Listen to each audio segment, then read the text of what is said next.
कोई जाति के नाम पे बांटेगा, कोई क्षेत्र के नाम पे बांटेगा, कोई भाषा के नाम पर बांटने का प्रयास करेगा। हम शिव की पूजा करते हैं, राम की पूजा करते हैं, तो उनके उन आदर्शों को अपने जीवन में हिस्सा बनाएं। जिसने राम का द्रोह किया है, याद करना उसको इस धरती पर कोई जगह नहीं मिली है। राजनीति में जब वार सीधे नाम लेकर किया जाए तो पलटवार की गुंजाइश होती है, लेकिन जब प्रहार बंद लफ्जों में इतिहास के किरदारों की आड़ लेकर किया जाए तो विरोधी सिर्फ छटपटा कर रह जाते हैं। मुख्यमंत्री योगी आदित्यनाथ अक्सर अपने बयानों से विरोधियों के कान खड़े करते हैं, लेकिन इस बार योगी ने सनातन के सहारे इतिहास के एक बड़े कालखंड को जोड़कर चाचा शिवपाल अखिलेश यादव पर ऐसा बड़ा बयान दे दिया जो आने वाले 2027 के विधानसभा चुनाव का पूरा गेम बदल देगा।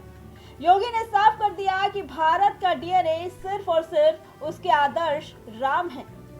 रामायण कालखंड के भी उदाहरण आपके सामने है।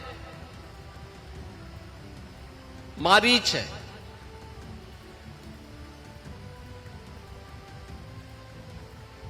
रावण है, उच्च कुल में और श्रेष्ठ व्यवस्था में जन्म लेते हैं, लेकिन पशुवत मारे जाते हैं क्योंकि राम के साथ द्रोह करते हैं। और हमारे पवन सुत हनुमान जी हैं या विभीषण हैं, सामान्य जीवन में उनको भले ही जन्म के समय उसके उपरांत कितना सम्मान मिला, लेकिन राम की संगत में आने के बाद लोग पूज्य हो गए, सबके लिए पूज्य हो गए। हम प्रातःकाल जिन 7 नामों को स्मरण करते हैं उनमें विभीषण का भी नाम है।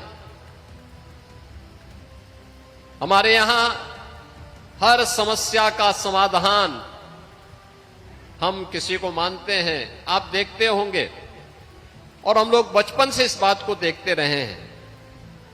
कोई गांव का अनपढ़ व्यक्ति भी, निरक्षर व्यक्ति भी होगा, लेकिन उसको हनुमान चालीसा जरूर याद होगी। हनुमान चालीसा वो जरूर याद करके रखता था। ये है ताकत। और इसीलिए तो आप सौभाग्यशाली हैं कि तुलसी पीठाधीश्वर के श्रीमुख से जगतगुरु रामानंदाचार्य तुलसी पीठाधीश्वर पूज्य स्वामी रामभद्राचार्य जी के श्रीमुख से इस पावन कथा को श्रवण करने का आनंद आपको प्राप्त हुआ। और हम लोग इसीलिए कहते हैं, मध्यकाल में तुलसीदास जी ने जो जनचेतना जागृत की थी, समाज को एकजुट होने की, विदेशी आक्रांताओं के प्रति सचेत होने की, प्रभु राम के प्रति भक्ति का जो संदेश दे करके उन्होंने पूरे उत्तर भारत को एकता के सूत्र में जोड़ने का काम किया था। वही कार्य आज जगतगुरु रामानंदाचार्य पूज्य तुलसी पीठाधीश्वर कर रहे हैं, और जिनके श्रीमुख से पावन कथा का श्रवण करने का आनंद आप सबको प्राप्त हुआ।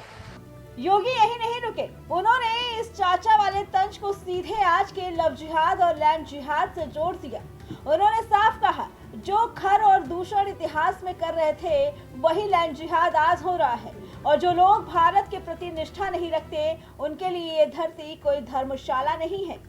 हम सबको उस लैंड जिहाद से जुड़े हुए लोगों पड़ेगा। जो भगवान राम ने आखिर खर दूषण क्या कर रहे थे, मारीच और सुबाहु क्या कर रहे थे, वे भी सब यहां लैंड जिहाद के ही अभियान के साथ जुड़े हुए थे।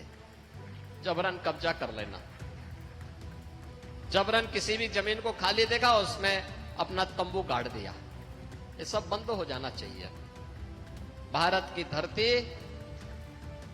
उन आक्रांताओं के लिए जिनकी भारत के प्रति आस्था नहीं है, जो भारत के प्रति निष्ठा नहीं रखते, भारत के संस्कारों का सम्मान नहीं कर सकते, उन लोगों के लिए भारत की धरती धर्मशाला नहीं हो सकती है, एकदम नहीं हो सकती है।